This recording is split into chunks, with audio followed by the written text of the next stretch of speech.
So, Stanimir, I'm going to quickly to introduce you. Stanimir is very much into the non-philosophy of Laruelle, and he finished his PhD last year, in which he bridges Laruelle's conception of the one with Plotinus' doctrine of matter. I think there must be Eli in this case, the Greek term. And by the way, I'd love to read that, Stanimir, if you could send it to me. Tracing Laruelle's influence from Neoplatonism, Stanimir will introduce us to an even more mystical figure, namely Iamblikos, who lived in late antiquity. And I'm especially excited about the second part of your talk, an experimentation with Iamblikian non-standard prayers. So go ahead. Thank you. Thank you, Hannes. So this will be a presentation in, I think, 3 parts. The first one will be kind of the scholarly one, where I'm just kind of going to read some of the research I've done. This is not directly the work that I've done for my PhD. It was like a side project, and I've never presented it. It was published in a journal called Labyrinth a couple of years ago, which is this sort of juxtaposition and parallel reading of Iamblichus and Laruelle. This is going to be the first part, and then the second parts are some new sort of speculative fragments that I came up with to sort of frame what is it that can be sort of taught and practiced as a non-philosophical meets Iamblichian Neoplatonist sort of practice. And then the third part is a couple of poems that also kind of function. When I wrote them, I also thought of them that they kind of function also as prayers. And let's see how this goes. So the whole thing is just kind of zooming out of the academic setup in a way. But first I'll go with more kind of standard scholarly stuff and how the whole thing came together. So this started with a brief conversation in a conference with Laruelle in 2015 in Ohrid, North Macedonia, where we had a brief conversation on Neoplatonism, and he told me that as a very young scholar, he did read voraciously Iamblichus, because I had already developed this interest in Iamblichus and his work. I was sort of like just looking for answers, and then bam, he just told me, yeah, I did read Iamblichus, and even though he doesn't quite reveal his sources, not just regarding Iamblichus, but in general, he did acknowledge that he was an early influence. Some of you might know that Laruelle is well versed in the mystical and especially Gnostic tradition of early sectarian Christianity before it became an official religion in Rome.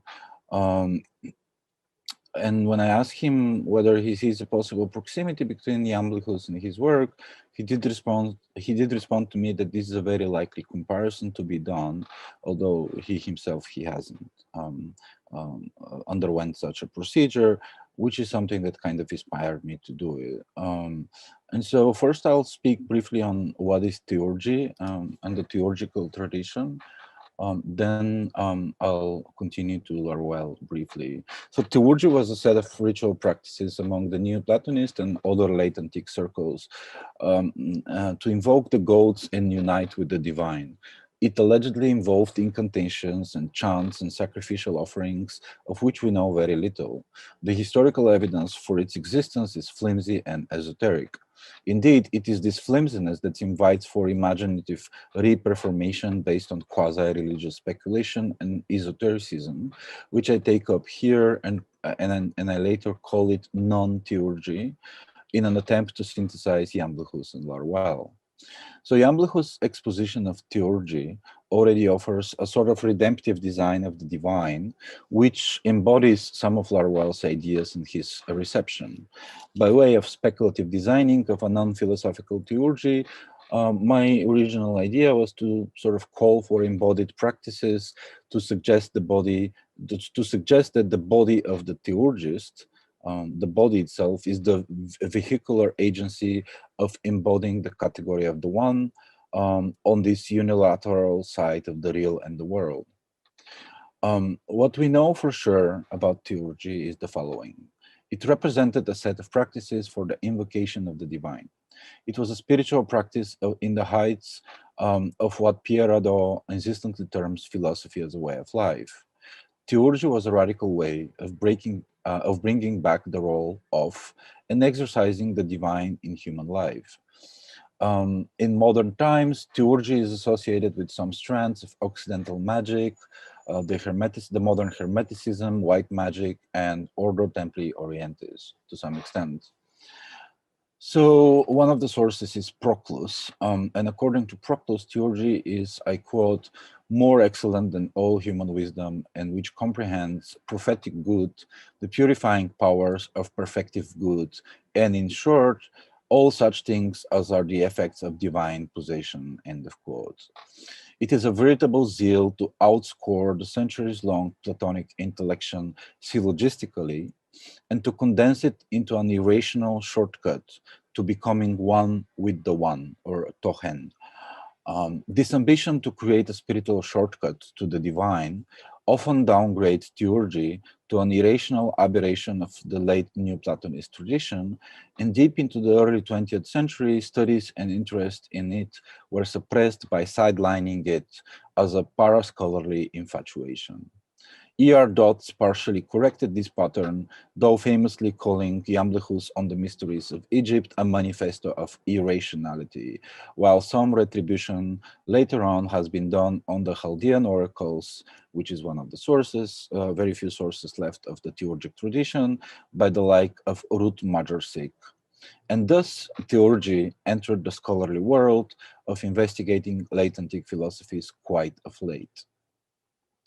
Theurgy was as close as becoming an official, this is another interesting fact about theurgy, becoming an official Roman doctrine with the help of, in the rule of Julian, in the born 332, died 363 CE, whose commitment to theurgy and influence of Iamblichus almost led Julian to a sort of ecumenical version of theurgical paganism, with an emphasis on prayer.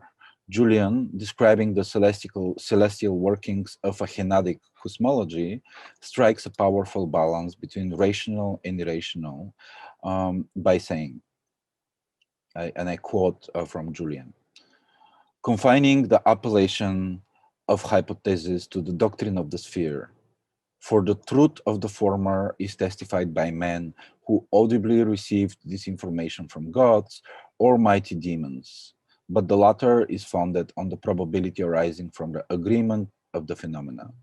Hence, if anyone should esteem it better but to praise and confide in the former, such a one, whether I am trifling or in earnest, will meet with my esteem and admiration, end of quote. So if Iamblichus and Julian sought more manifest forms of the one in and as ritual, this was also because it was preceded by the notion of Plotinus Henosis, which is variously translated as oneness or unity. So the idea comes from his henology, as developed in the Enneads, where Plotinus advocates a meditative withdrawal of thought from the highest hypostasis of the one. In Plotinus' work, for the one to be identical with itself, it cannot be ever taught. This precept, of course, is an idea juxtaposed to his more elaborate teaching of emanationism, the processual emanation of the world of beings from the one in 4 stages. But Plotinus never went as far as to suggest that lack of thought of the one can be performed in any embodied way, which is one of the reasons why I'm talking about performation and practice of theurgy or non-theurgy. Plotinus advocated contemplation, while Iamblichus sought the path of incantation. So this difference between contemplation and incantation is here very important. A similar enthusiasm in the reception of Laruelle's work is being manifested today, and I'll say a little bit about this a little bit later. The major sources for theurgy we have are the anonymous Chaldean oracles, and then Iamblichus' work on the mysteries. In the oracles, famous fragment 153, we read, "The souls that are re-established in this pentat come under the sway of destiny," says the oracle, "for the theurgists do not fall into the herd which is subject to destiny." In her commentary on the Chaldean oracles, Ruth Majorsy clarifies that the theurgist is not subject of passion, which is identical with the figure of the herd, and is one of the few hoi oligoi, which of course is a very sort of Platonic way of framing the superiority of the theurgist in this particular case. Now, Iamblichus clearly singles out the theurgist as the few, akin to the philosopher kings, and in this respect, Iamblichus is a sound Platonist. What is odd in Iamblichus, though, is his theurgical insistence on incorporeality, and I quote, "A certain few individuals, on the other hand, employing an intellectual power which is beyond the natural, have disengaged themselves from nature and turned towards the transcendent and pure intellect, at the same time rendering themselves superior to natural forces. Those, on the other hand, who conduct their lives in accordance with intellect alone and the life according to intellect, and who have been freed from the bonds of nature, practice an intellectual and incorporeal rule of sacred procedure in respect of all the departments of theurgy." End of quote. In the oracles, the supreme god is nothing less than the nous, or the father. In Neoplatonism, the highest hypothesis is not a god, but nonetheless, its gender is also quite ambivalent. And I'm gonna skip this part to wrap up about theurgy, the first part.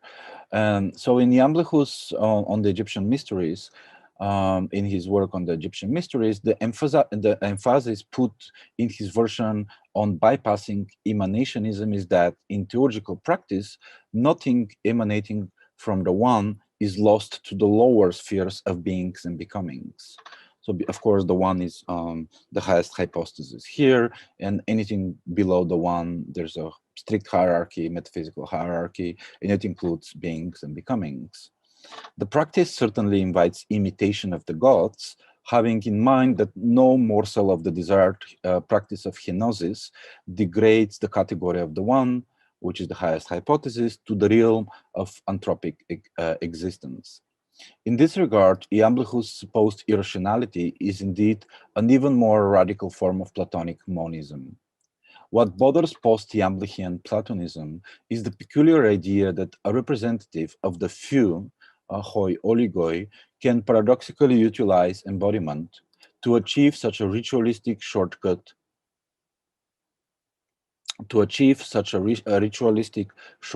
to the one. And actually, the first recorded mention of theurgia in the fragment 153 in the Chaldean oracles already affirms that those few people are but a standard subset of the philosophers chosen to commune with the one. But why invent another name, the theurgy? Why should, in the first place, Iamblichus engage with such a new practice? It is because there must be some sort of deficiency in philosophy as it is practiced by the philosopher kings. That's the short answer.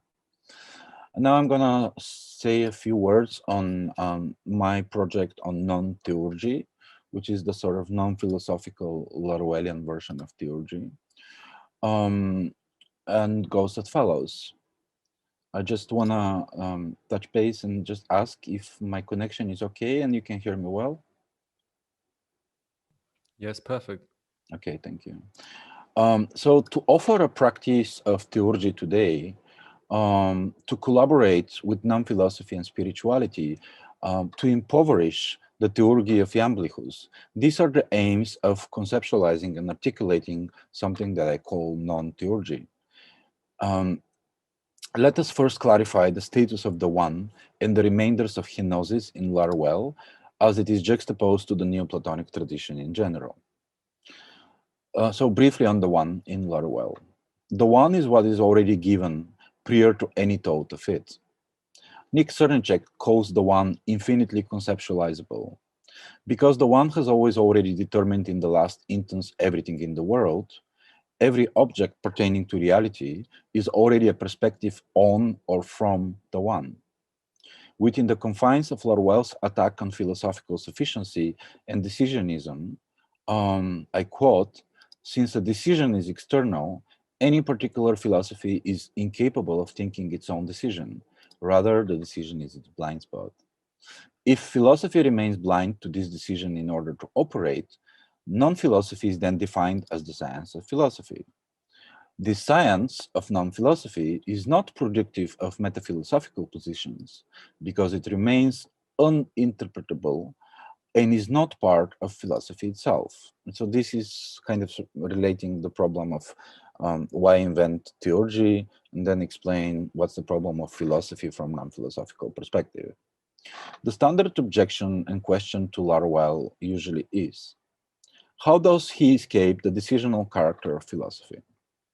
Well, by going back to the ancient tradition of the one, and by maintaining a so-called non-decisional relationship to this tradition, where non-decisional means internal. And internal here means in as much as decision is external to philosophy. Now, the desired pragmatics of non-philosophy is to suspend the decisional authority of philosophy and the so-called blind spot of the one. And I'm gonna skip a little bit, and I'm gonna read a very important and interesting passage from Laruelle's Dictionary of Non-Philosophy. Well, it's a collective work, it's not just Laruelle. It's a collective entry on the one. And here he says the following. In any case, let me just share, I want to share this in the chat because it's a kind of, I think it's good if people are able to just follow the text of this quote in the chat. I just pasted it because it's a bit dense.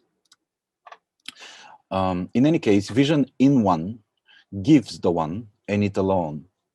It is the given entirely, the given as the identity of the given, as given without givenness, outside the fold or the doublet of the given and givenness. It is this radical phenomenon without the phenomenological hinterworld in its broadest sense, without being behind the phenomenon or connected with it, without givenness behind the given or connected with it, end of quote.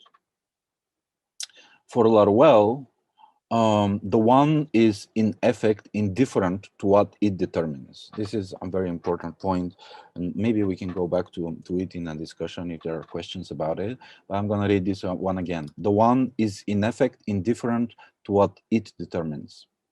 There's quite a lot of reason why this is the case, but I'm going to skip them right now because I want to go to the second part, the more experimental one. And this is so because whatever the one determines, it does so in two ways. One, it does it in the last instance. This is a very loaded phrase in philosophy. And B, through its being foreclosed.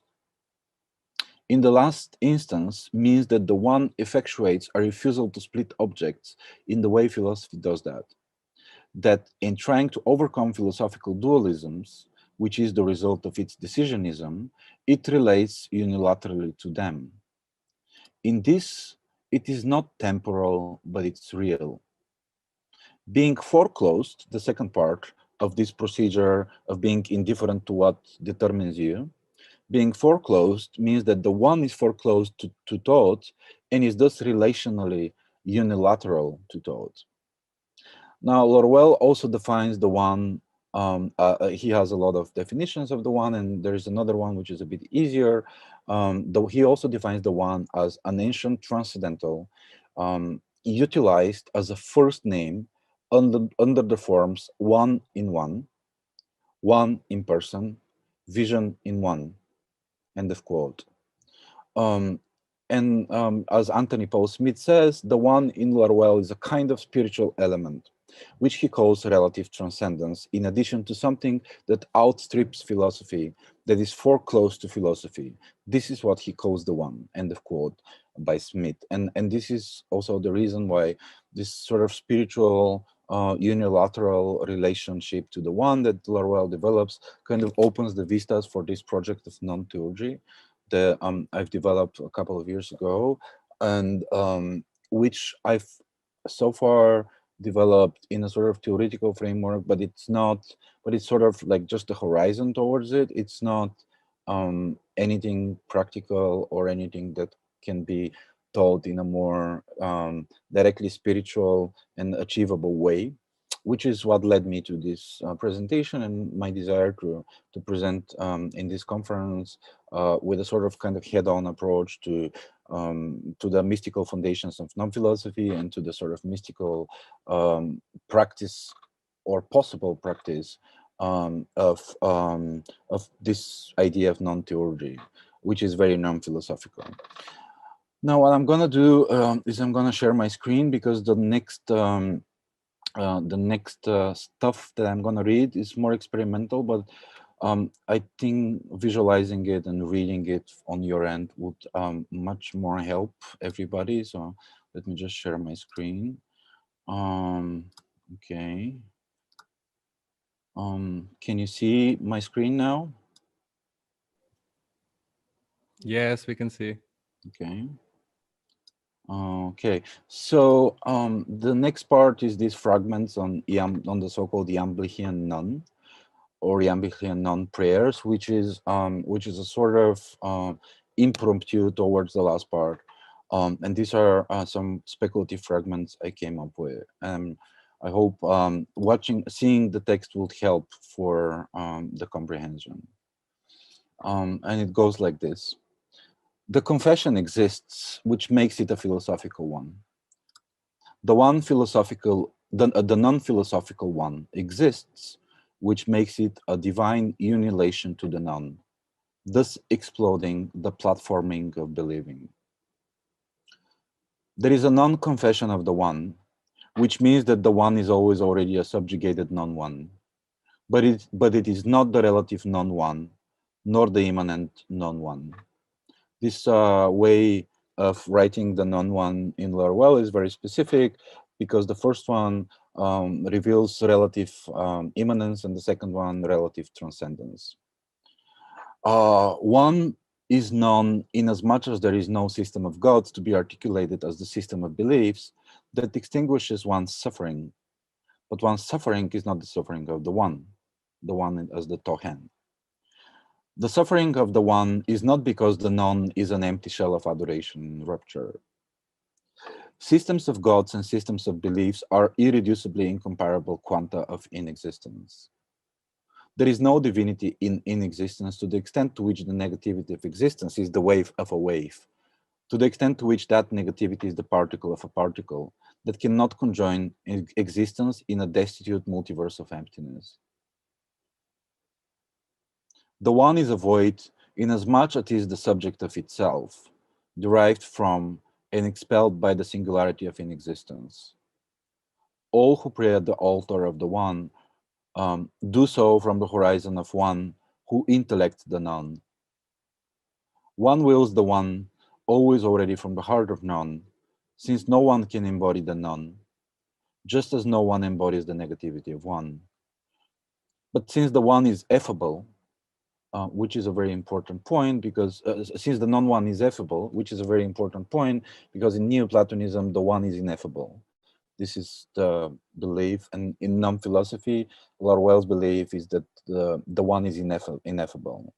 And in my version, the non-one is effable, or infinitely effable. So the one non is nowhere to be found and expressed in language, because even its ineffability is squashed by the particle of belief. Only a dead angel can disembody the one, but the one itself is never angelic and axiomatic. On the prayer of none. Things do not belong in non-philosophical prayers. just as the one doesn't relate to the language that would make the non-prayer. Yet a non-prayer is unreligious while praying to the non is religious. The extremity of separation between one and none is embodied by the disembodied endless affability of the intellect that wills to desire and pray to the none, to its irrelatable anti-cosmosis. There is no determination in the oneness of the one. The sought after Fx is obliterated and explodes into the invisible flower of negativity. There is a strangely religious garden of nones and ones, but it is all the subjectivities that have ever existed and will always perish before embracing their evaporation, its immediacy, which is why its determination, by way of intellection, is also this garden's decimation. Let us pray to the non-beliefs of the extinguished determination of the one. Let us pray to the subjectless extinction of the one, always before its articulation, always upon its dismemberance before divinity. On the none of the one. It is a preternatural pre-divinity. O non-divine conjugality of categories small and great. O non-singular divinity of divinities small and large. Our prayers to the non-one are quantic distinctions with ourselves in the name of no one. Our prayers to the one none are the one singular none, imploding for itself as we, being the nobodies of the worlds, manifest our blind brains as machines for eternal praying to subjective automation. Non-prayers are defined by lack of any determination in the face of the faceless gods. They are non-defined by the definition of non-determination as the inexistence of divine polarity between wave and particle. Non-prayers are to be exercised as the automation of the asinanity of divinity, which is always stuttering with the inexpressible duality of wave and particle, but also of one and none. One and none are not what the wave is to the particle, or the other way around. The deeds of the gods are never invented, an inane inactivity which automates non-theurgy and non-theurgical prayers as inhuman articulations of fabulated divinity. And so I'm going to end up this with two poetic experiments that in some way speak to these fragments, and to the first part, which was more scholarly, and they go like this. The first one is like this. Hear the gnostic winds of unknowing, knowledge that stutters in the sludge of the slow, decrepit reasoning, ruined discrepancy, a flow under the thunder of nobody's awe. No Emma and oracle bound by the number, past the numeral psyche, no one bids adieu. This axial age runs the knotting of nature, and the knowledge or axial dismembers the gods, of a bygone matrixial rage. This is our axiom, a poem of Nemo, the axiom of grief. This was our axiom, the mindless parerga of an anonymous thief. Know the shit of cogito, see the murder of none. Your lugubrious season comes to naught. Your oraxial grief is infinitely none. Philosophical workers walk the landscape of meaning, and past all the horizons any seer loses all vision alone. The sham of all oracles is now perpetually being undone by axioms and oraxioms unilated in the black cosmosis of nobody's none. Then the last one is a bit more calm, I guess. There was no pain, there was no claim. There was either elimination or salvation. These both didn't persist. What existed there was neither the drone of being nor the dirge of a purge, merely the interstices of incarnation and splices of inorganic creation. For want of bank, the no ones left evacuated everything there is, every frolic and freeze of the puzzle that these no ones ever frantically craved for and carved for, excavated there, for no one to see and for nothing to ever be free. And both the claimer of being and the cut of the real were neither present nor absent, for no one could know where the one could be tucked, in the great, in the small, whence the great noise of being and the small hiss of the world, spoke to the divine denominator and his undead eliminator. The funeral of this world is not the very funeral of existence. As the elation of inexistence is not the elimination of resistance, so is the funeral of existence not the salvation of its persistence. Funera and Caesura, climax and factrix. This was heard in the brief soliloquy of quanta of divine irresistance and inane inexistence.